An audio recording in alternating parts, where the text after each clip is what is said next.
আসসালামু আলাইকুম। তো আমাদের দেশে এখন বর্ষা শেষ হওয়ার পর্যায়ে চলে এসছে, তাই এখন এই কারণে আমাদের ফসল জমিন সব পরিষ্কার করা হচ্ছে। ওই যে আমাদের ভাই, সে বাহিরের থেকে আগত, ঠিক আছে। আমাদের এই এই যে বড় ভাইও বাইরের থেকে আসছে, সে এখন দেশে কর্মস্থান খুঁজতেছে। তো সে চেষ্টা করতেছে, এখন সফলতার মালিক হয়েছে আল্লাহ।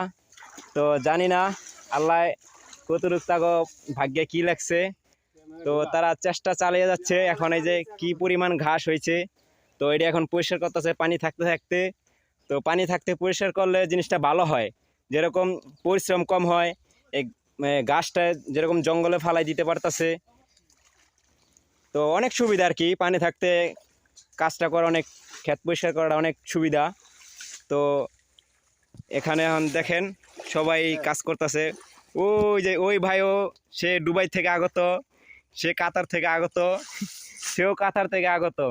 তো আরেকজন আছে আমাদের ভাইস্তা, সে জঙ্গলে বসে আড্ডা দিতেছে। কান্তাছি ওই বুঝবো কইতো নয় মার নাই কাজ করুক ওই বুঝতে পারবো এরপর কি জ্বালা খারাপ না কষ্ট লাগে।